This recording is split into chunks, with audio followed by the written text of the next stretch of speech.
বিএনপির লোকজনদেরকে বলতেছি, যদি আপনারা আপনাদের ধর্ম বিশ্বাস আওয়ামী লীগের আলোকে সাজিয়ে থাকেন, আপনারাও যদি মনে করে থাকেন যে হ্যাঁ, যে ইসলাম রাজনীতির সঙ্গে ইসলামের সম্পর্ক থাকা ঠিক না, এই কথা যদি আপনারা মনে করে থাকেন, তাহলে আওয়ামী লীগ আর বিএনপির মধ্যে কোনো পার্থক্য নাই।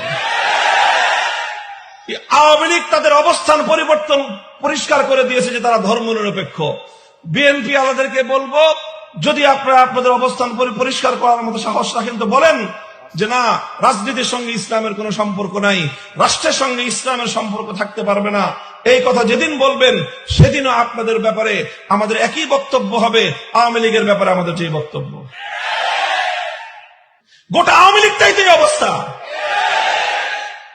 আওয়ামী লীগের টপ টু বটম হাজি পাজি গাজী যা আছে, এই সব একদিকে সেকুলার আর একদিকে বলে মুসলিম। অথচ একজন হিন্দু যেরকম মুসলিম হতে পারে না, একজন বৌদ্ধ যেরকম মুসলিম হতে পারে না, একজন খ্রিস্টান যেরকম মুসলিম হতে পারে না। সেকুলারিজম যদি কেউ বুঝে থাকে, সেও একথা মানতে বাধ্য হবে, সেকুলার কোন ব্যক্তিও মুসলিম হতে পারে না।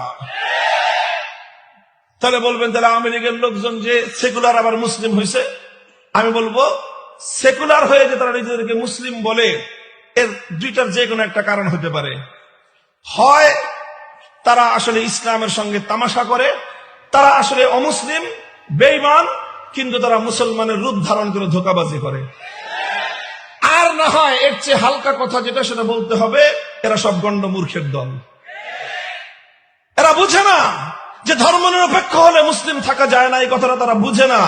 না বুঝে তারা একদিকে ধর্মনিরপেক্ষ আর একদিকে মুসলিম দাবি করে। কিন্তু আসল কথা হলো, হয় তুমি মুসলিম, না হয় তুমি সেকুলার। তুমি একই সঙ্গে যেমনি ভাবে মুসলিম আর হিন্দু হতে পারো না, একই সঙ্গে তুমি যেরকম মুসলিম এবং বৌদ্ধ আর খ্রিস্টান হতে পারো না, ঠিক একই ভাবে তুমি মুসলিম এবং ধর্মনিরপেক্ষ সেকুলারও হতে পারো না।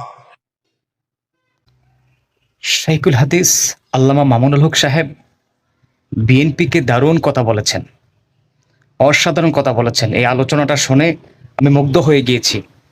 যদি আপনাদের কাছে ভালো লেগে থাকে, অবশ্যই ভিডিওটি শেয়ার করে সকলের মাঝে ছড়িয়ে দিবেন। হ্যাঁ, ওনার প্রত্যেকটা কথা যুক্তি আছে, আর ওনার প্রত্যেকটা কথা বাস্তব কথা, সত্য কথা, একজন মুসলমান ইমানদার মুসলমানদের মনের কথা। আমি মনে করি প্রত্যেকটা মুসলমান এই ভিডিওটা দেখার প্রয়োজন। এই ভিডিওটা দেখে আপনারা অবশ্যই অনেক কিছু বুঝতে পারবেন, অনেক কিছু শিখতে পারবেন।